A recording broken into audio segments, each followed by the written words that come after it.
This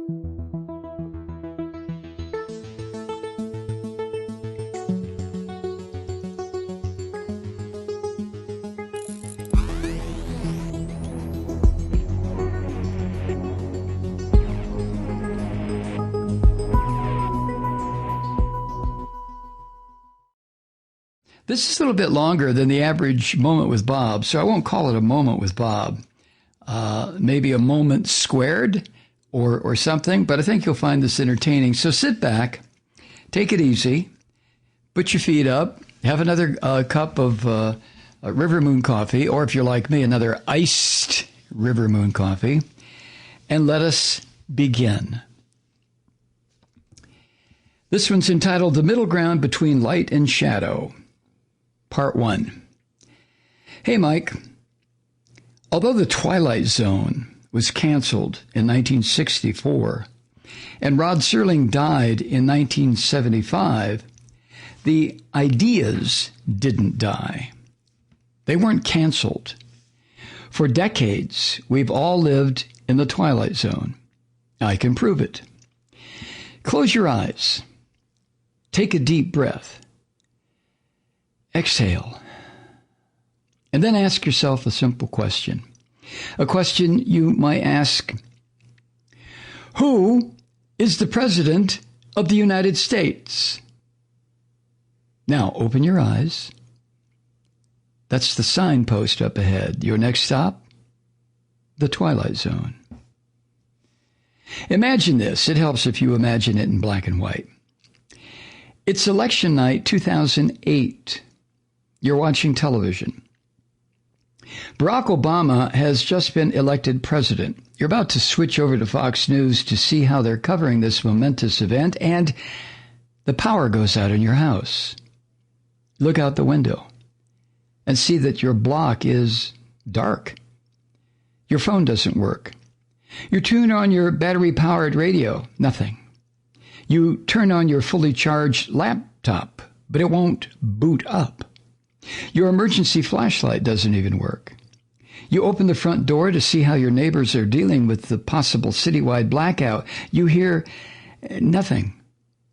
In the dark, you walk over to your neighbor's house and call out. Silence. You go up to the front door to knock, and you see the door is ajar. You slowly push it open and then call out again. Nothing. You wonder if you should go inside the darkened house to check on your neighbor, but what if the house is empty? What if no one is home? You nervously look at the dark, silent houses up and down your street. What if all the houses are empty? What if everybody is gone? This is ridiculous. You talked to your neighbor just a few hours ago. He was getting out of his car as you pulled into your driveway. He came over and you talked about watching the election returns. Unlike the neighbor across the street who had a huge McCain-Palin sign proudly placed in the middle of his yard, you both had Obama yard signs. But now, where is everybody? You race back to your home and shut the front door and lock it. You try your phone one more time, but while you punch in 911, you see a bright light shining under the closed kitchen door. The light builds until you can see the outline around the door, streaming bright white light. You don't notice dropping the phone as the kitchen door opens, and there, silhouetted against the light, is a human figure. The features obscured by the brightness. The light abruptly cuts off. The darkness is complete. It seems the only thing you can hear is your own beating heart. You've never been this frightened in your life.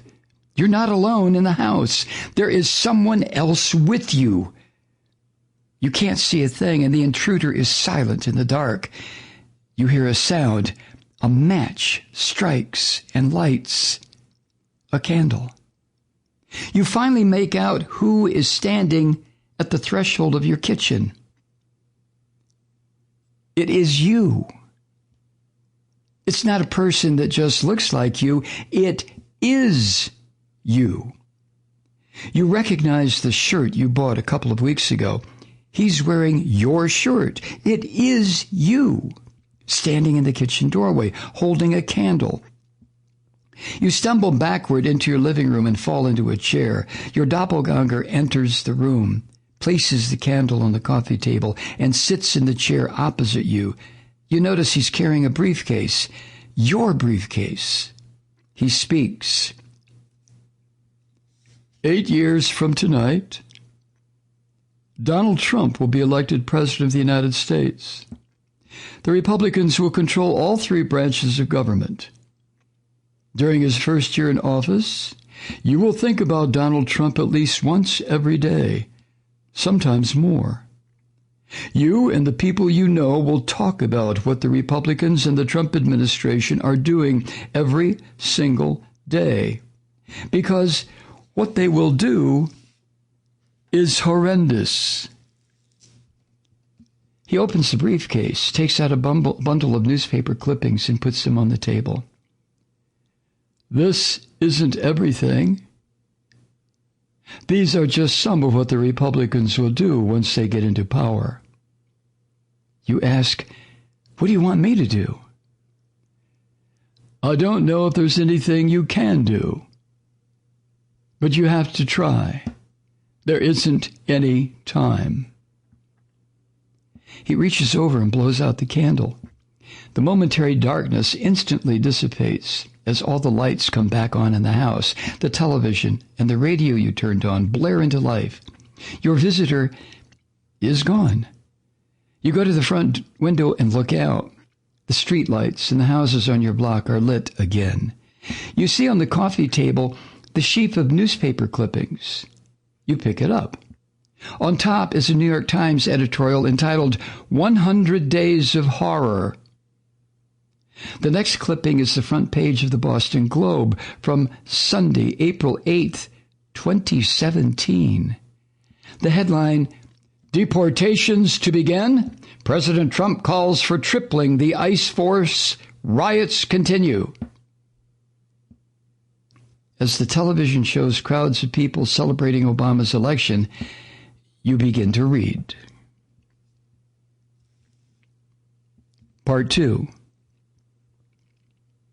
I was sitting alone in a chair, but of course I was, alone, in a chair, because two people wouldn't fit in one chair. But that's the phrase my mind kept telling me over and over. I was sitting alone in a chair, reading. I was reading through a sheaf of newspaper and magazine clippings.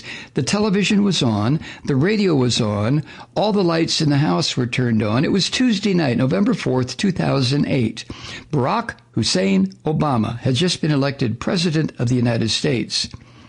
And I was holding the front page of the Boston Globe. The headline, Deportations to Begin. President Trump calls for tripling of ICE force. Riots continue. The date on the masthead said Sunday, April 8th, 2017.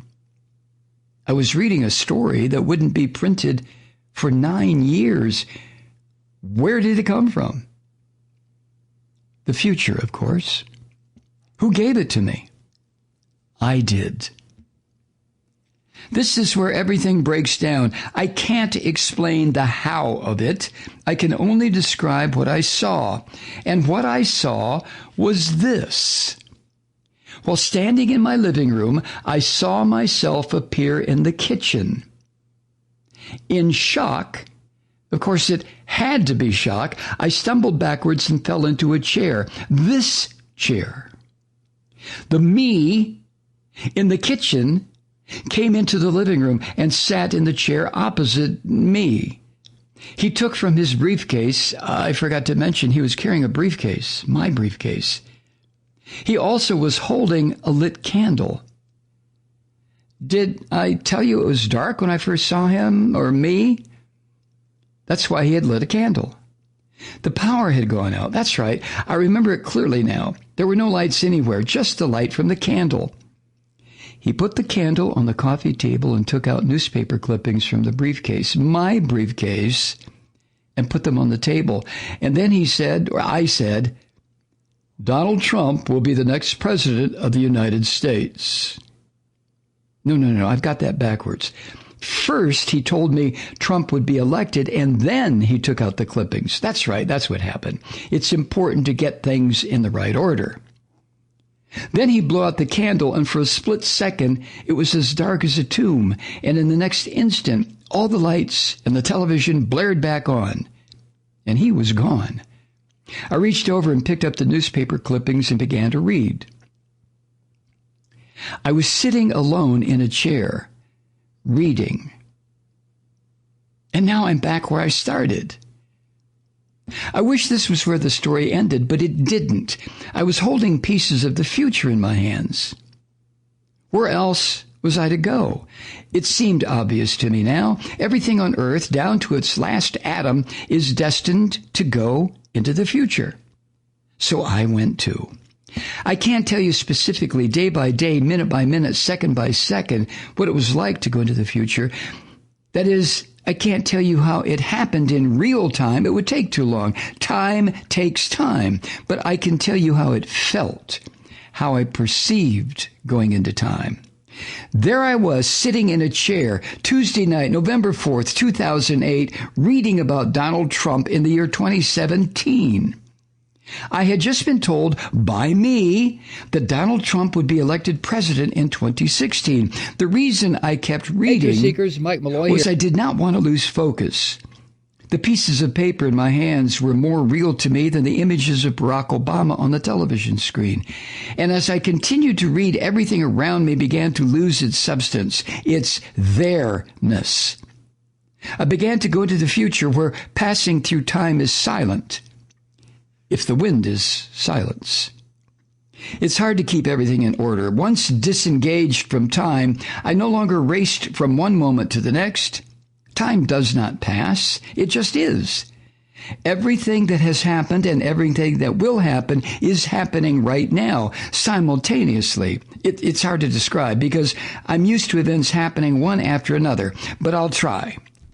Imagine reading a newspaper column about something that happened in 2017 in 2008. The so-called event, whatever it was, happened. A reporter wrote about it, and it was published in the newspaper. By the time the newspaper hit the stands, the event is in the past. It already happened. But when I read the article 9 years before the event occurred, it's an article recounting a future event. The past, present, and future have lost their meaning, their anchor in time. Everything in time, with all the angels and demons, are dancing on the head of a pin. It's hard to keep everything in order after seeing everything occurring simultaneously. But let me clear up something right now. I do not have a God's point of view. That implies a complete understanding, and that is one area where I am positive I do not have a clue. How to distill events of the future in a manner so they can be clearly understood by someone like me from the past, I can't. Everything I write about future events ends up sounding like a slogan on a bumper sticker. Here's one. You can never rely on the institutions that allowed a dictator to rise to power to protect you from a dictator. I can be more specific. You can never rely on the institutions that allow Donald Trump to rise to power to protect you from Donald Trump. I can be even more specific.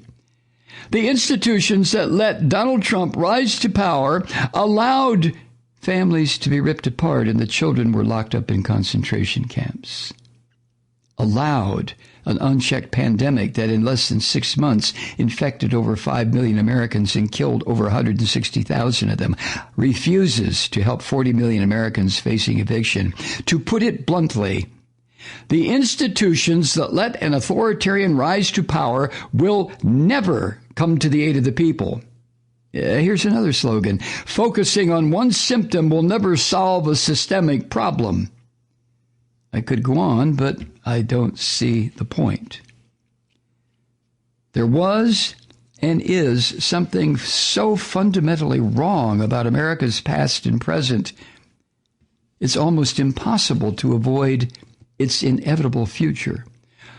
Almost impossible. A possibility for change that will never be taken is just like having no options at all, because all I have seen, all I have ever seen, is a relentless march toward where the country was headed in the first place. There are rules, though. I can never again return to Tuesday night, November 4th, 2008, nor can anyone. So, I'm sitting alone in a chair in the dark.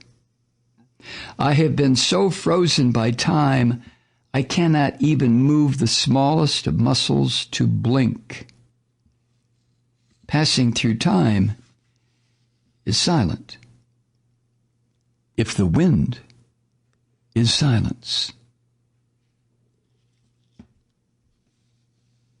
Submitted for your approval, Bob.